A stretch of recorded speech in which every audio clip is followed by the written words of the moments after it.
What is up, everybody? My name is Justin. This is Forever Self-Employed. In today's video, we're going to be talking about how Mike recently sold his lawn care maintenance business. I'm actually joined with him right now. Mike, how's it going, man? It's going great, man. How are you? I'm doing good. I'm doing good. Happy to have you with us. Before we get into today's video, I do want to let you guys know that we're going to be doing a 2-day in-person training event February 11th in Nashville, Tennessee with myself, Mike Vaden from All About Pressure Washing, Cody from Southeast Soft Wash, and Aaron from Aaron's Lean Human Academy, where we're going to be teaching you guys about equipment, marketing, and scaling your business in person. Also, one lucky winner will take home a $28,000 pressure washing trailer, as well as we're going to be giving out a bunch of other door prizes. So if you guys are interested in that, check out the first link in the comment section and the description because there's less than 50 tickets remaining. But with that out of the way, let's go ahead and hop into today's video. So Mike, a lot of people don't even know that you have a lawn care maintenance business because we mostly see you doing pressure washing on YouTube. But tell us a little bit about how you got into the business. You know, like you said, pressure washing is kind of the main focus.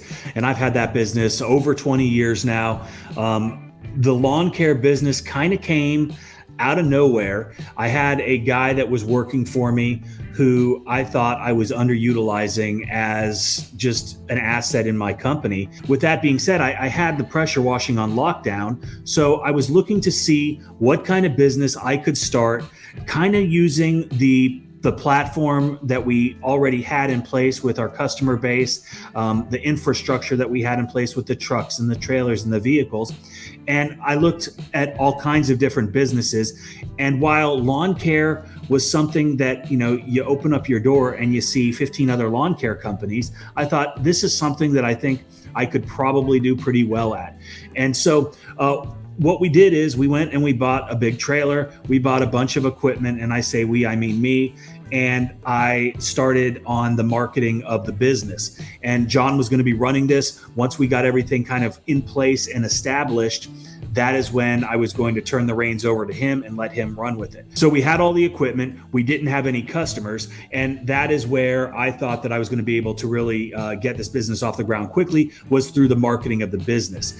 And so what we did is we took all of my customers from the past, like at that point, it was probably 8 years worth of customers. And we hit them hard, both with regular mail and email, because again, this was quite some time ago, but we always used email marketing. And that is something that we still use today. And through that email marketing, we were able to start accumulating some pretty good customers. Right. I love how you leveraged your already existing customer base from pressure washing into lawn care. I kind of did it the opposite way. I started doing some landscaping and stuff, and I leveraged that customer base into pressure washing. But it's a great example for anybody out there. If you have a pre-existing customer base, you can always offer them other services because you've built trust with them. I think that's a beautiful way how you built it, Mike. How big was the business overall? Customers, employees, what did that look like? Right. So at our peak, we were running about 15 guys, and that's usually in the spring and the summer. Multiple crews, obviously. We typically run 3 to 4 man crews depending on which customers they're servicing, because we have basically 2 service levels that we provide, a basic and an all-inclusive. And the folks that handle the all-inclusive, obviously they're doing bushes, they're doing weeding, they're doing a lot more at each property. So we would, kind of pack those teams with more guys and guys that had a little bit more experience. The whole premise of this video is, obviously scaling the business to a point where you can sell it. And then the question I know I'm going to get is, why are you selling it? And lawn care has always been on cruise control, right? I honestly was never really that interested in it. I thought I had somebody in place that was going to be the guy that could do this. It ended up that he wasn't. He lasted maybe 6 months. He was more of a employee than a manager, and we had to part ways, which was for the best. And after we parted ways, that's when I started to focus on the automation of the business. And that's why I say that it's kind of been on cruise control. The reason for this is I set all the accounts up on a monthly contract, like I said. There was monthly billing, electronic invoicing, online bill pay. Everything's completely automated. We never did one-off cuts. So if somebody called and said, hey, can you come and do my yard? We never did that. We didn't do vacation cuts when people go away for a couple weeks in the summer to service their property when they're not there to mow it. Never did work for people that weren't our contract customers, like pine straw or bark, mulch, trimming bushes. It was just not something that we did. So we wanted to keep everything as consistent as possible. And I always looked at that business from the standpoint of being a clockmaker, right? I created it, I set it in motion, and then every once in a while I had to go back and wind it.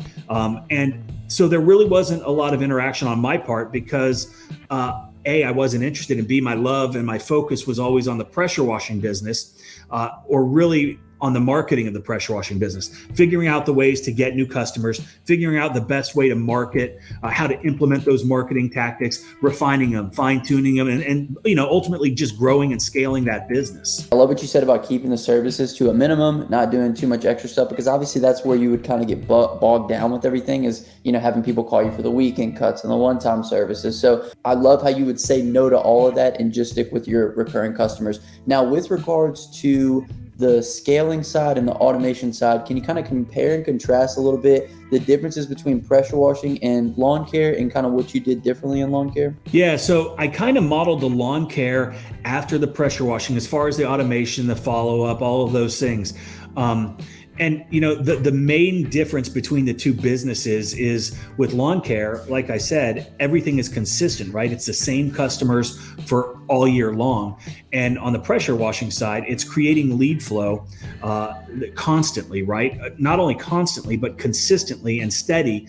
So I'm able to keep multiple trucks running, right? So correct me if I'm wrong, Mike, but the lawn care business offered you a little bit more stability in terms of having that recurring payments coming in. Obviously, with that stability comes less fluctuation in price. Like, we can land big pressure washing jobs, make a ton of money. However, with the lawn care, it's kind of steady. So was that one of the other reasons as well, because it was a more steady inflow of business? Right. And I'll be the first to admit, I got very complacent with the lawn care business because it was steady. There was almost no fluctuation. If we dropped a customer, we'd pick somebody else up, right? And so it was very steady and it was consistent. And like I said, I liked that because there was never any real work on my part to generate new business. And that is, so that's kind of where that was. The other component of that is just like, in pressure washing, the margin levels are ridiculously higher, right? And, like you said, sometimes you can go out and you can get a $50,000 job, a $60,000 job, $25,000 job, whatever, these big commercial jobs that we focus and land all the time. And that makes the pressure washing that much more interesting to me, right? Unlike the lawn care, which it's consistent, and I like that consistency. There's more employees in lawn care. There's more moving parts like trucks and trailers and all of these things. And quite honestly, there's more headaches with lawn care, despite the fact that it's consistent income and consistent work. What's the 80-20 rule? Like 80% of my headaches came from 20% of what I was doing.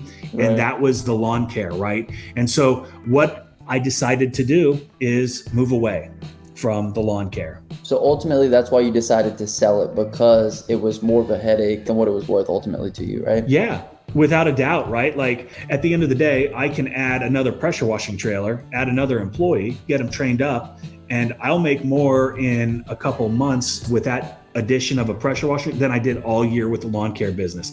And I've got the ability, I've got the customer base, we've got the marketing place, we've got the lead flow in place that is going to allow us to add another truck, add another trailer, add another employee, and boom, we're above where we were. Less headaches, more money, and that was the ultimate choice. And part of the deal that I made when I sold the business was they're going to maintain my property forever. So kind of a good deal. Hey, that's pretty cool. I love a little caveat you added in there. Yeah, man. So in summation, lawn care kind of provided a little bit more stability for you in an earlier time in your business. You were able to leverage the customers that you had previously acquired through pressure washing to do their lawn care accounts. However, ultimately, lawn care became a little bit more of a headache for you, and pressure washing was much more profitable. Thus, you decided to sell your business. Does that pretty much sum it up, Mike? It sure does. Exactly. Okay, excellent. So last question for you. Any advice to someone considering either pressure washing or lawn care? Would you recommend they try to get into both? If somebody wants to follow along in your footsteps, Mike, or if you had to do it again, what would you do differently? If you were up in the air, whether you're going to do a lawn care business or you're going to do a pressure washing business, I would wholeheartedly encourage you to look at pressure washing, because I think there is a lot more money there to be made. I think it is, there's probably not as much competition as you would find in lawn care. Upstart on both of these businesses is not a tremendous amount of money, which makes them both, relatively easy to get into. I think the learning curve on lawn care is probably a lot less than it is on pressure washing. But of course, you can learn everything that you need to learn by watching, our YouTube channels. We've got all kinds of resources available to help folks, cut that learning curve in half. But I think if you've got the initiative and the drive, either business is going to serve you well. Absolutely, Mike. Well, thank you so much for coming on and sharing that with us. Every guest that comes on the channel has to pick the word of the day, Mike. So what would you like the word of the day to be? WashCon Live. WashCon Live. If you made it this far in the video, comment down below WashCon Live. And if you guys haven't already, check out the first link in the comment section description for more information on WashCon. Mike's going to be there teaching scaling. And as you guys can see, he scaled multiple businesses at the same time. So obviously some very valuable information. Anyway, my name is Justin, Forever Self-Employed. And until next time, hustle hard and get that money, baby. Peace.